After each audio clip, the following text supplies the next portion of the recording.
We were raised, if you see a need and you can fill it, do it. I think if everybody did that, even just a little bit, it would make a huge difference.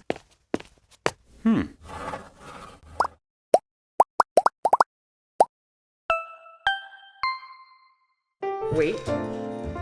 Good boy. She's a godsend to any kind of dog that you don't think that's going to work. She'll take them. She's going to get bit in the process, but I guarantee you she'll turn that dog around. Whether they're a companion or whether they're out there searching for drugs or bombs. And to give an opportunity for an animal to work. I mean, it's priceless. She loves every minute of it, I know that much. She's a lifesaver to me. She's just doing whatever she can to save these dogs' souls.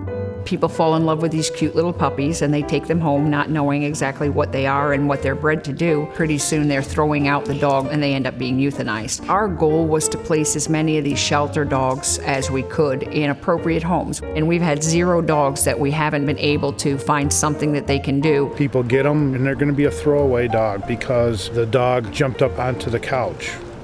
I want dogs to jump onto the couch because I need them to check there for bombs, for narcotics. The village I work for has about 3,000 people. There's not big budgets, there's not a lot of money. And for her to donate a dog, unbelievable. I wouldn't doubt if he's the only mutt I've ever heard of being a police canine. He ain't bred for it. And she trained him from a green dog. Me and Ronnie made a good connection. Julie gave us that opportunity. It's a soul out there doing what they're meant to do and making people happy. Once in a while, when I think about him, it gives me chills because you know what he could have been. He could have been dead. I was in the Marines, I was in the infantry, and I have PTSD along with traumatic brain injury and alcohol and some drug addiction. I finally decided it was time for me to get sober, but without having some place to put the dogs, I didn't think it'd be a possibility. My dad called Julie up and she held them for me for almost 8 months. She didn't ask for anything. I had to fight her to buy her coffee. You know, that's the type of woman that she is.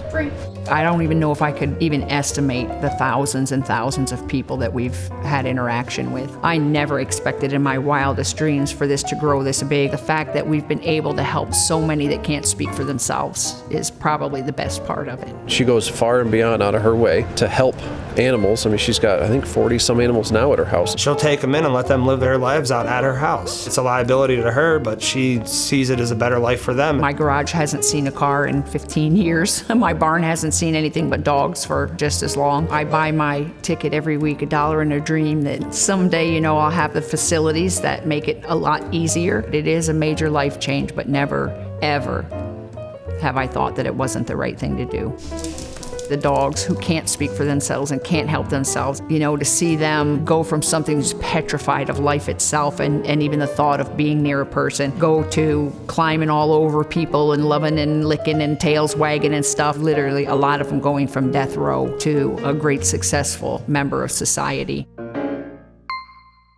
So Sarah, I think people are used to seeing us kind of out and about as the faces of the Community Foundation. Yeah. But the truth is that our grants touch all of us here. As you're processing all those checks, you care a lot about these grants too, don't you, John?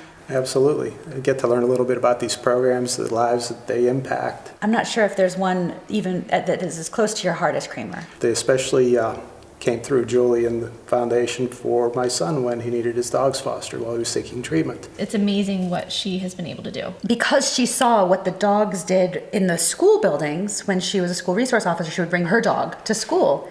And she's turned it into something so much bigger. All the videos that we've seen over the past 4 weeks just show the power that people have within themselves. If Julie can go into an animal shelter and see animals that have been left behind and are considered unadoptable, and through her love and her attention, turn them into some of the best pets or working dogs or search and rescue dogs. Imagine what we can do for people maybe that have been forgotten and maybe are considered unadoptable. What I think we understand through Good Works is there is no such thing. I think the possibilities are endless. We could really do a lot of wonderful things. I'm glad that these people already have started and have shown us the way.